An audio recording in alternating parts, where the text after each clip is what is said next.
Dans ce cours, nous allons essayer de comprendre et d'expliquer le concept de marché. Donc, on débutera par l'idée de marché, toujours comme à l'habitude, de parler de la définition du mot et de comprendre finalement quelle est la logique sous-jacente à ce concept de marché, puisque un concept essaie de traduire une réalité sociale. Donc, quel type de rapports sociaux se cachent sous le concept de marché? Et on verra que l'élément fondamental, c'est cette notion d'échange. On penchera ensuite sur ce qu'on appelle l'économie de marché, puisque c'est un peu dans le système économique dans lequel on vit. On vit dans une économie de marché. Qu'est-ce que ça signifie? On reviendra sur le rôle de la monnaie, sur la notion de capitalisme et son opposé, l'économie planifiée, et voir en quoi aujourd'hui la logique est celle de l'expansion et de l'approfondissement du marché. Et on se questionnera après l'économie sur la société de marché. Qu'est-ce qu'une société de marché et quel est notre rôle à nous en tant qu'individus dans cette société de marché qui vise à approfondir une économie de marché, donc l'homo economicus. Qui sommes-nous? Des simples consommateurs ou des êtres humains qui avons des désirs et des aspirations? C'est la réflexion donc à laquelle je vous invite à partir de ce documentaire. Donc il n'y avait pas de texte à lire pour la séance d'aujourd'hui, mais un documentaire à visionner, celui de Jen Brokoff, qui justement est une perspective critique sur la société de consommation. Donc c'est la question qu'on discutera ensemble. Est-ce que nous sommes de simples consommateurs? Dans le fond, est-ce que c'est juste ça qu'on fait nous dans la vie, consommer pour faire rouler l'économie, ou est-ce qu'on est aussi autre chose? Et en quoi finalement notre identité et même notre estime de nous-mêmes est liée, même si on critique ça, à notre pouvoir de consommation.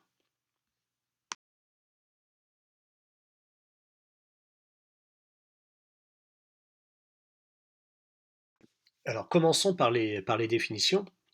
Qu'est-ce que le marché? Comment définir le marché? En fait, il y a plusieurs approches qu'on pourrait avoir pour qualifier le mot. Le marché, c'est avant tout un lieu. C'est le lieu où s'effectuent les échanges euh, commerçants, les échanges marchands.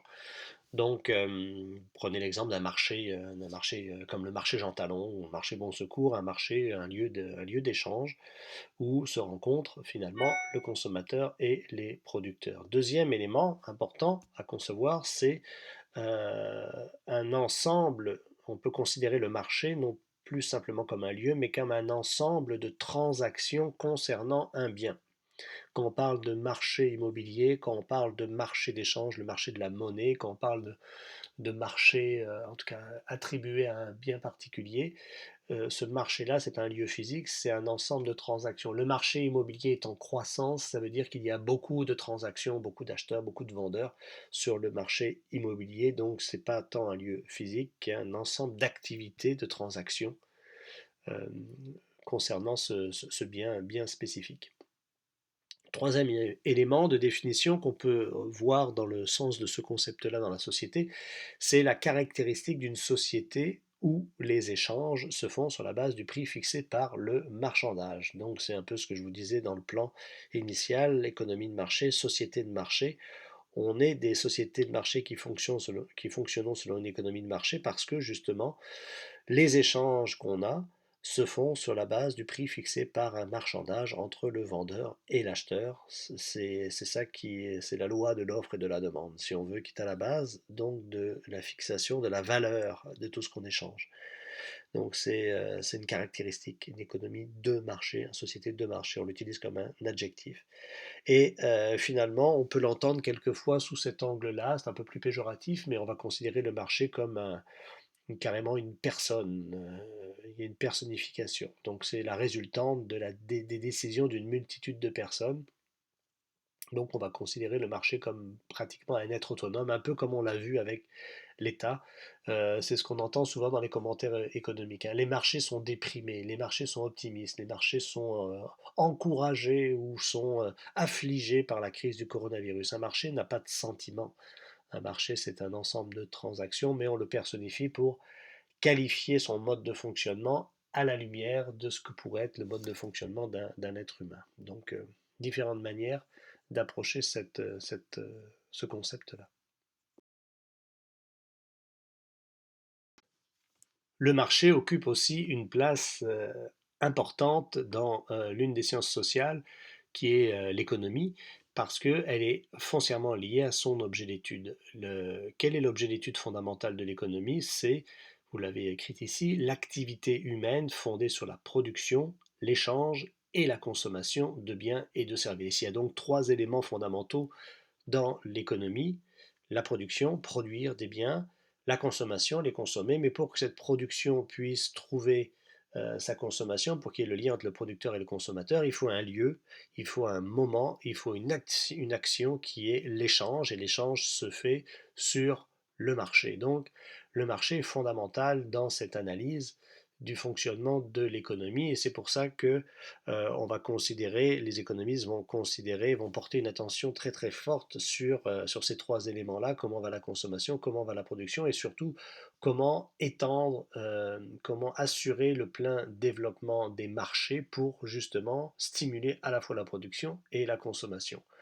Donc l'économie peut être vue aussi comme une théorie qui s'applique à maximiser ces échanges, les rendre de plus en plus importants, de plus en plus grands, pour permettre justement de favoriser cette production en rationalisant aussi le comportement humain. C'est pour ça que c'est important de comprendre les habitudes de consommation et de comprendre comment ça fonctionne pour adapter la production en fonction de cela, et surtout répondre à des besoins ou même en créer quand ils sont tous satisfaits.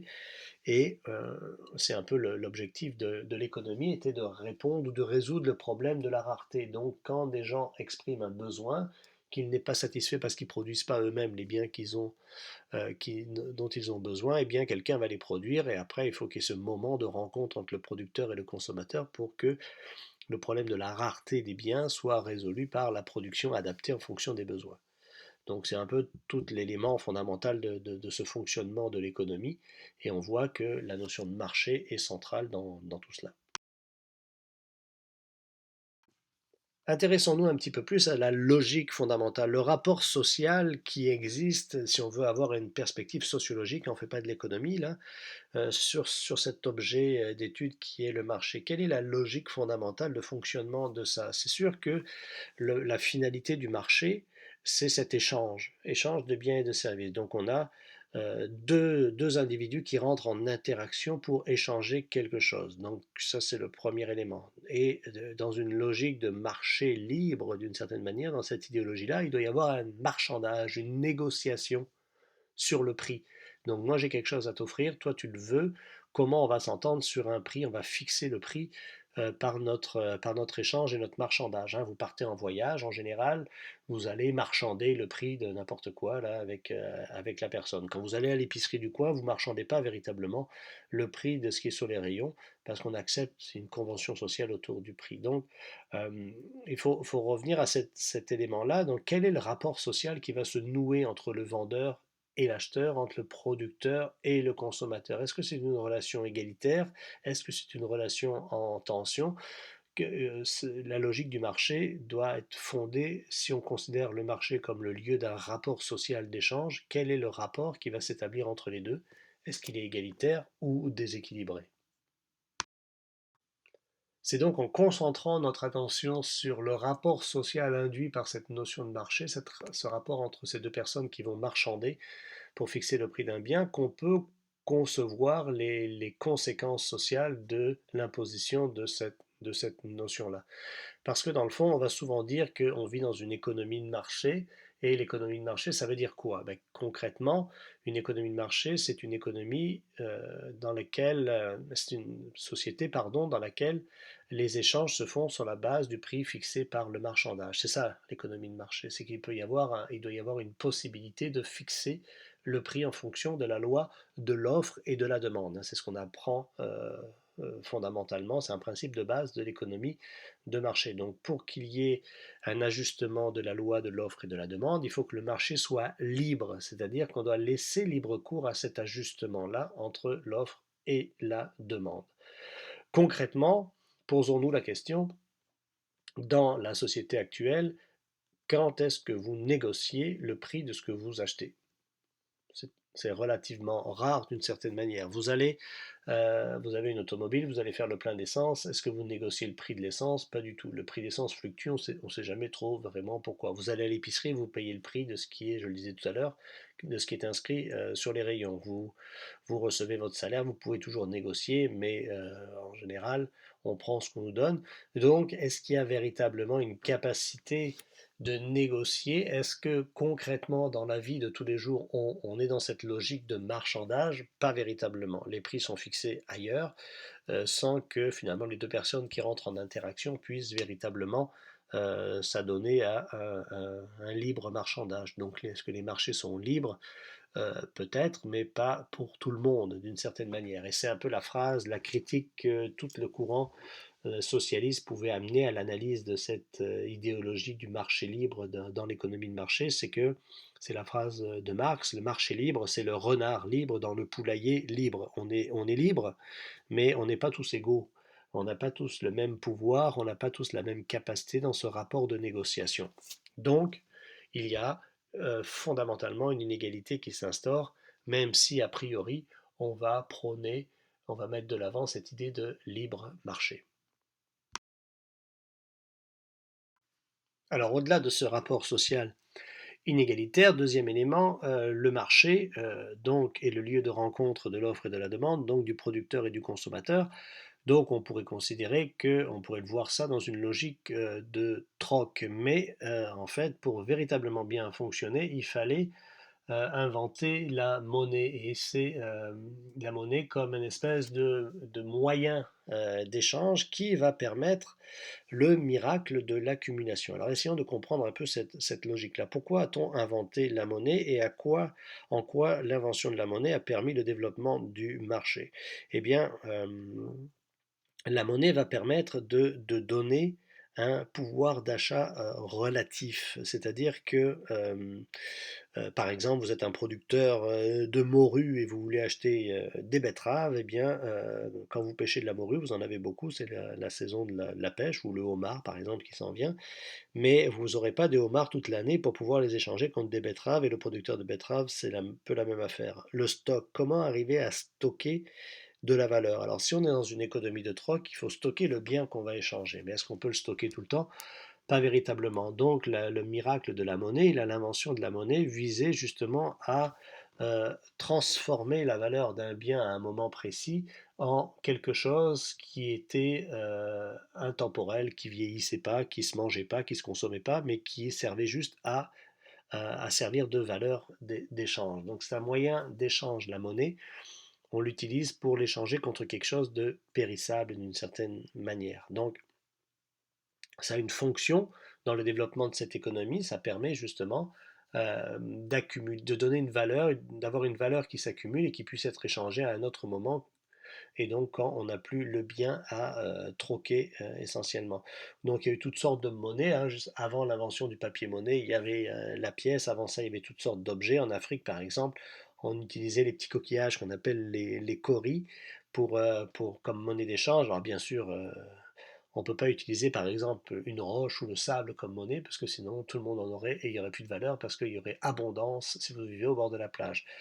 Ce qui se passait avec les coris africains, ben, c'est que d'un côté en Afrique de l'Ouest, les coris sont noirs, en Afrique de l'Est ils sont blancs, donc on échangeait des blancs en Afrique de l'Est et des noirs en Afrique de l'Est. En tout cas, on les échangeait là où ils étaient rares. C'est pour ça qu'on a aussi utilisé l'or souvent comme monnaie d'échange parce que justement il était rare et on pouvait le contrôler, et donc contrôler sa valeur. C'est ce qu'on fait actuellement avec une banque centrale par exemple qui a pour fonction de produire de la monnaie et même de la détruire quand il y en a trop pour lutter contre l'inflation. Dans tous les cas, on a inventé la monnaie pour permettre cette accumulation de valeur à un moment donné quand on ne peut pas faire un échange de troc entre deux personnes. Donc ça donne un pouvoir d'achat relatif. Alors là, le défi, c'est est-ce qu'on continue à utiliser la monnaie comme un moyen d'échange ou l'accumulation de monnaie devient un objectif en soi, et c'est là où il peut y avoir un usage dévoyé de la monnaie, c'est qu'on va juste vouloir en accumuler pour se donner un pouvoir d'achat sans cesse plus grand, même si on ne l'exerce pas. Et donc, le problème dans nos sociétés, c'est quand la monnaie est concentrée, accumulée, et qu'elle ne circule plus. Si elle ne circule plus, ben, elle ne fait plus sa fonction de moyen d'échange, elle est juste accumulée par une personne pour se donner un pouvoir d'achat, et c'est là où ça peut créer des inégalités d'ordre économique. Cette logique un peu dévoyée de l'usage de la monnaie, donc son accumulation, nous permet de comprendre le concept, la notion de capitalisme. Donc on voit le lien là entre l'idée de marché, l'idée de développement d'un marché libre, l'idée de développement d'une activité économique visant la production, l'échange et la consommation, l'usage de la monnaie pour faciliter ces échanges, mais en même temps la monnaie qui peut être accumulée pour permettre à la personne qui l'accumule d'avoir un pouvoir d'achat relatif de plus en plus grand, ça nous amène au capitalisme qui est un système économique fondé sur la propriété privée des moyens de production et donc une logique d'accumulation du capital. Donc la phrase est un peu compliquée, mais dans le fond, qu'est-ce que ça veut dire? Ça veut dire que la propriété privée des moyens de production, ça veut dire que chacun peut se mettre à produire et donc va chercher un marché, va chercher à créer un marché pour pouvoir écouler sa production et trouver, aller à la rencontre de ses consommateurs, parce qu'on ne peut pas produire juste, stocker sa production ne sert à rien. Sa production va avoir une valeur que si on arrive à l'échanger, ou en tout cas à la transformer en monnaie. La monnaie, on peut la stocker, mais pas la production. Pas la production de biens ou de services. Les biens ou de services vont avoir de valeur dans cette économie marchande que s'ils sont échangés contre du capital. Donc l'idée du capitalisme, c'est de transformer des biens et des services en valeur, et ça, on peut l'accumuler sous forme de monnaie, sous forme d'or, sous forme d'actifs de diverses manières. Donc la logique du capitalisme, c'est une accumulation sans cesse plus grande du capital à partir d'une activité économique génératrice de revenus de capital. Donc la logique de fonctionnement du capitalisme, c'est de toujours trouver des nouveaux marchés, de toujours trouver de nouvelles choses à produire et à vendre pour la finalité accumuler sans cesse du capital. Donc le marché libre, ce qui veut dire en fait la libre concurrence entre les producteurs, plus que le libre rencontre entre le producteur et le consommateur, est un lieu d'échange qui permet cette accumulation de richesses. Parce que peu importe ce que je vais produire, l'important c'est que je puisse écraser mes concurrents pour trouver mes consommateurs et vendre ma production, peu importe ce que je vends, pour accumuler de la richesse. Alors on peut se poser la question, dans ce système capitaliste, est-ce que la libre concurrence existe véritablement, ou quand on est le plus gros joueur dans le domaine, quand on a le plus de capital, est-ce qu'on ne peut pas visiblement écraser ses concurrents et finalement asseoir encore sa domination? Est-ce que véritablement alors on peut se poser la question,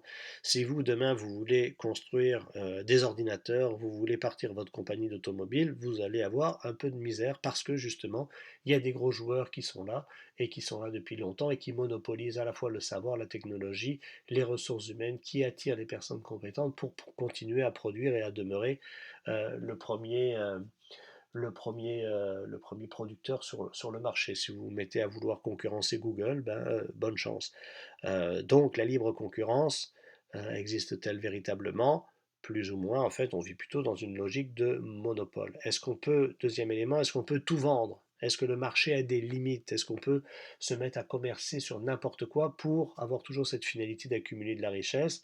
Eh bien, éthiquement, non. On ne peut pas vendre des corps humains, on ne peut pas faire le trafic des armes, de la drogue, de la prostitution, même si ça se fait finalement, mais ça se fait de manière illégale parce que justement, il y a toujours des gens avides du commerce de n'importe quoi, peu importe le besoin qui va être énoncé, il va y avoir quelqu'un qui va le produire. Donc cette logique de libre marché absolu amène euh, une, euh, une espèce de perversion de l'activité humaine où finalement l'activité vise juste à accumuler sans cesse plus de richesses, plus de capital, et c'est ça la problématique fondamentale du développement du capitalisme, c'est sa déshumanisation, et on perd de vue l'objectif initial qui était de permettre à un producteur de vendre ce qu'il avait produit pour satisfaire finalement un besoin fondamental. Alors là, on n'est plus dans l'échelle de besoins, on est dans l'échelle de la satisfaction des désirs, et ces désirs sont stimulés parce que finalement le moteur, c'est plus tant la satisfaction des besoins, mais l'accumulation sans cesse plus grande de richesses de la part de ceux qui en ont déjà beaucoup et qui sont avides d'en avoir toujours plus. Existe-t-il une alternative alors au capitalisme et à l'économie de marché? Est-ce qu'on peut vivre dans un système économique qui ne soit pas celui de la loi de la libre concurrence entre les producteurs et donc de cette tentation sans cesse plus grande d'accumuler toujours plus de capital et donc de verser vers une forme d'avidité alimentée par la logique du capitalisme? Alors oui, il y a d'autres modèles et notamment celui de l'économie planifiée. Alors qu'est-ce que l'économie planifiée?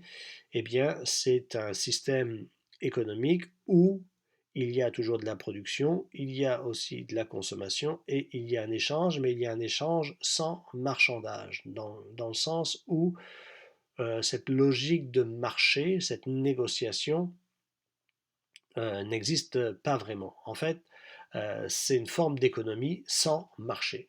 Donc le marché est contrôlé en fait à l'origine par l'ensemble des producteurs. Donc euh, comment ça pourrait fonctionner? C'était un peu le système qui était mis en place par les régimes socialistes, l'URSS, Cuba, en tout cas tous les pays qui ont vécu dans un régime communiste où le marché était aboli et toute la production était planifiée à l'avance. Donc c'est ça l'idée d'économie planifiée. C'est pas simplement de produire n'importe quoi et de voir si on va trouver un consommateur qui va nous l'acheter. Et donc à partir du moment où il nous l'achète, où on trouve des consommateurs, eh bien ça fonctionne, c'est bon.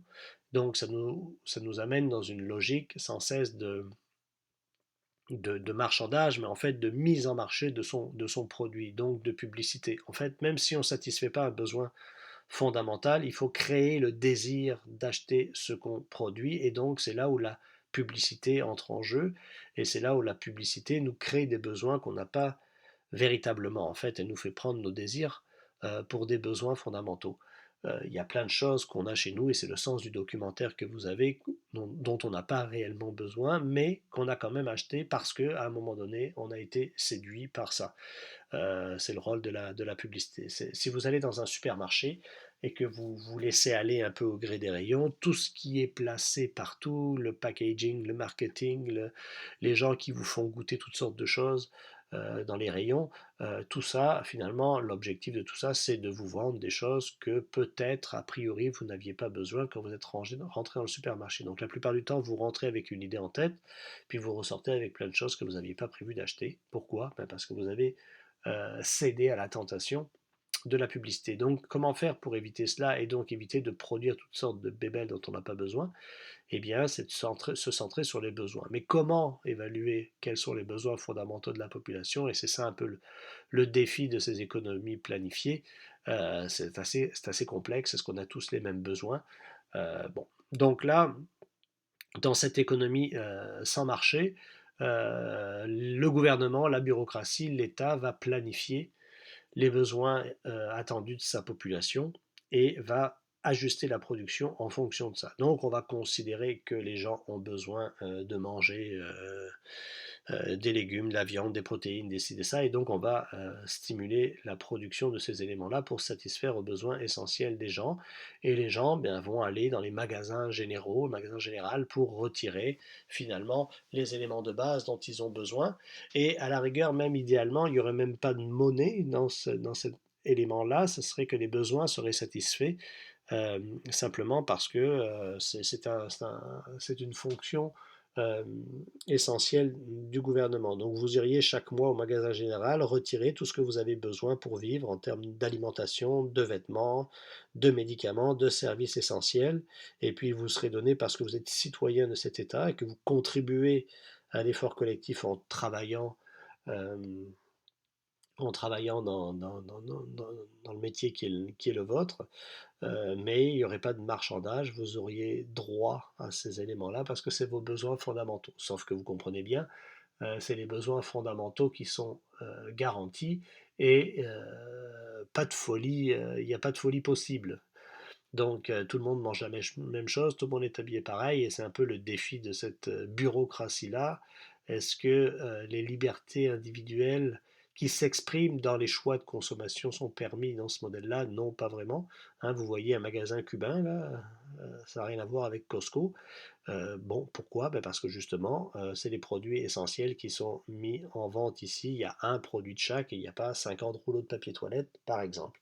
Donc, euh, c'est une autre approche qui a aussi ses défis. Est-ce qu'on peut prévoir tous les besoins? Est-ce qu'on peut véritablement satisfaire tous les désirs?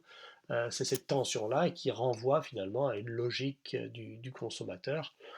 Pourquoi nous consommons et est-ce que nous consommons juste pour satisfaire nos besoins ou pour satisfaire d'autres désirs psychologiques? Ça, c'est la question un peu fondamentale.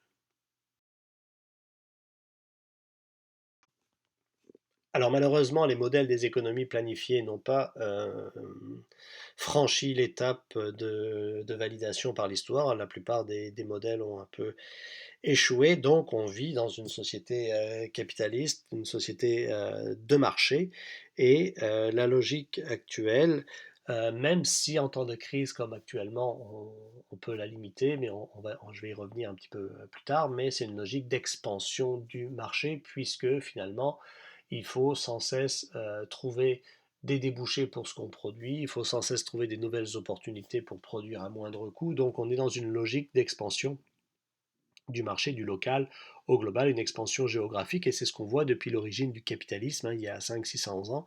Ça se pratiquait dans des cités-États européennes, et maintenant le marché est devenu global. Donc il est passé des cités-États aux États-nations à la mondialisation. La mondialisation, c'est justement ce rêve absolu du capitalisme, c'est de considérer la planète comme un grand marché. On peut produire partout, on peut consommer partout. Donc on est passé d'un marché local à un marché mondial avec cette logique de favoriser le libre-échange des marchandises et des biens à l'échelle de la planète.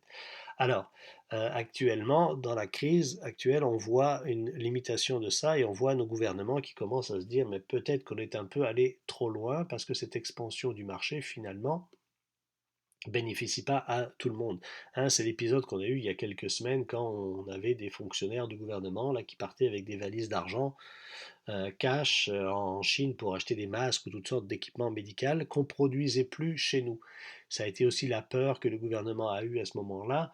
Il s'est rendu compte qu'on était dépendant pour notre nourriture des importations de fruits et légumes du Mexique ou de Californie par exemple, et que si on fermait la frontière pour des raisons sanitaires, eh bien, est-ce qu'on allait continuer à manger? Donc cette inquiétude a remis sur la table cette nécessité d'être autonome dans la production des biens nécessaires à la satisfaction de nos besoins fondamentaux, notamment en termes d'alimentation et de santé. Donc là, on voit une limitation à l'expansion du marché. Ça ne sert à rien d'aller acheter. Oui, les masques chinois coûtent moins cher que les masques québécois.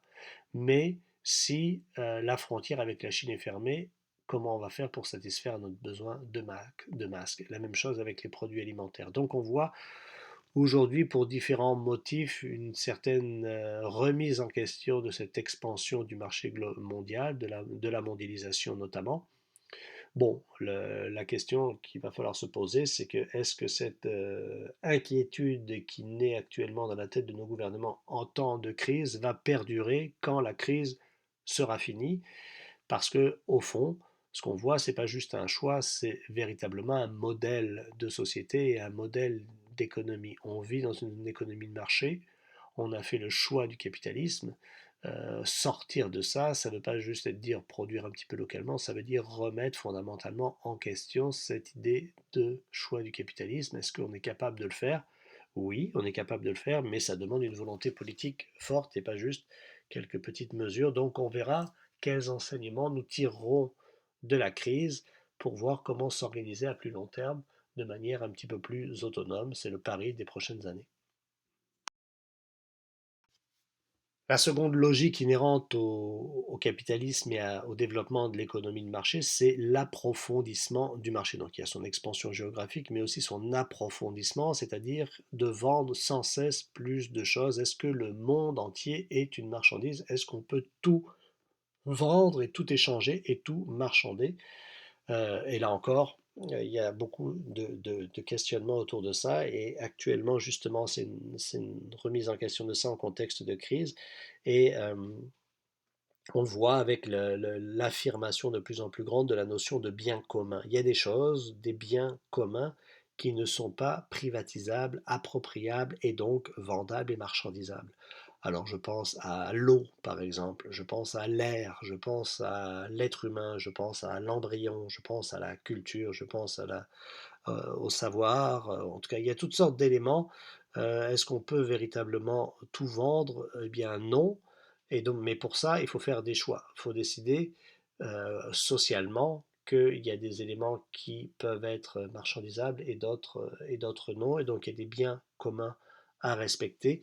Mais ça, c'est une bataille sans cesse à mener parce que la logique du capitalisme voudrait que tout devienne marchandise parce que tout peut être opportunité de profit et d'accumulation du capital. Donc, comment faire pour lutter contre ça? Je vais vous donner un autre exemple un peu plus concret là, parce qu'on le vit actuellement avec la crise du Covid et notamment au Québec dans les conditions de vie dans les CHSLD. Les personnes âgées sont mises, bon, là, on est dans des familles de plus en plus nucléaires où finalement les personnes âgées ne vivent plus avec nous, donc on les place dans des centres pour personnes âgées. Le gouvernement en crée quelques-uns, donc assume ce service-là, mais c'est devenu aussi, avec le nombre de personnes âgées, c'est devenu un marché potentiel. Il y a un marché des maisons de retraite et donc il y a toute une privatisation de ces centres d'hébergement. Ce qu'on voit actuellement, c'est qu'il y a une crise dans les CHSLD, il y a aussi une crise très forte dans les résidences privées pour aînés, parce que justement, on a peut-être considéré ces êtres humains comme des marchandises. C'était lucratif d'ouvrir ces maisons, d'en avoir le plus possible, mais est-ce qu'on leur donnait tous les soins et toute l'attention dont ils avaient besoin en tant que personnes âgées notamment? On peut se poser la question si le taux de mortalité est si fort dans ces résidences-là. Donc peut-être que leurs droits fondamentaux n'étaient pas véritablement respectés. Pourquoi? Ben parce que justement, la logique était celle d'avoir de plus en plus de personnes dans des résidences pour pouvoir accumuler de plus en plus de profits. Donc on va sûrement sortir de cette crise avec une réglementation plus forte sur les conditions de vie et les conditions de travail des gens dans ces secteurs-là. Les payer un salaire digne pour justement qu'ils donnent véritablement des bons soins aux personnes qui en ont besoin. C'est ça qu'on voit actuellement dans cette crise-là. Donc est-ce que tout est marchandisable, même les personnes âgées? Posons-nous la question. Donc finissons la séance d'aujourd'hui par une réflexion sur la société de marché et la vision qu'on a de l'humain dans cette société de marché. Donc en fait, la société de marché, essentiellement aujourd'hui une société de consommation, c'est-à-dire que oui, on contribue à l'effort de production, on a tous des emplois, mais surtout on doit faire rouler l'économie en entretenant un rythme de consommation qui permet justement d'absorber toute la production qu'on crée, sinon on rentre dans des crises de surproduction et donc des crises économiques qui font chuter les prix, c'est pas bon pour l'économie. Donc dans le fond, il faut toujours consommer davantage, c'est le sens du documentaire que je vous donnais à voir. Alors est-ce qu'il y a des limites à ce que nous pouvons consommer? Alors on le voit en termes de santé publique, par exemple les taux d'obésité dans les pays développés ou dans les pays en développement, parce que justement il y a une avidité. Est-ce que c'est bon pour l'humain et pour la société? Pas véritablement. Pour les humains, non. En termes de santé, pour les sociétés non plus, parce que ça met une pression sur les systèmes de santé, on le voit d'ailleurs actuellement. Donc, il y a des limites à la fois humaines et sociales, mais aussi écologiques à la société de consommation. Pourtant, cette société de marché fonctionne en accentuant toujours cette logique de la consommation. Donc on a un premier paradoxe ici. Le deuxième, c'est quelle image on a de l'humain dans cette société de marché, cette société de consommation. Donc c'est le terme qu'on utilise, l'homo economicus, cette vision qu'on est dans le fond des individus rationnels qui cherchons en tant que consommateurs à maximiser nos bénéfices. Donc on va toujours essayer d'acheter le maximum de choses donc on va chercher toujours à payer le moins cher ce qu'on consomme pour en avoir plus. Est-ce que c'est comme ça que fonctionne l'être humain, à toujours en vouloir plus et en payant moins, et donc à accentuer finalement la pression sur à la fois la société, mais aussi donc les travailleurs qui doivent toujours produire plus à moindre coût, mais aussi la planète qui est en train de suffoquer et de faire de la température. Donc, est-ce qu'on peut concevoir l'humain comme autre chose qu'un simple consommateur à la recherche du meilleur prix? J'espère que oui, on pourrait en discuter, mais je vous lance dans une piste justement, tout de suite pour provoquer un peu la chose. Est-ce que l'amour a un prix? Est-ce que quand vous êtes amoureux, vous êtes rationnel? Est-ce que quand vous êtes amoureux, le sentiment que vous éprouvez à l'égard de l'autre personne avec qui vous partagez cette relation d'amour, est-ce que c'est quantifiable? Est-ce que vous faites des bons choix économiques quand vous êtes amoureux? Pas toujours, ben justement parce que finalement, on n'est pas juste des homo economicus, on a aussi des sentiments, on a aussi des aspirations qui vont au-delà de simplement avoir du bonheur dans un rayon de supermarché en remplissant son chariot. Donc on peut faire autre chose de notre vie et donc on peut être autre chose que de simples consommateurs. Et c'est le problème des sociétés de marché, des économies de marché, c'est qu'on met beaucoup l'accent sur notre consommation pour faire rouler l'économie, mais on oublie peut-être certains autres pans importants de notre personnalité, de notre humanité. On peut être autre chose que de simples consommateurs.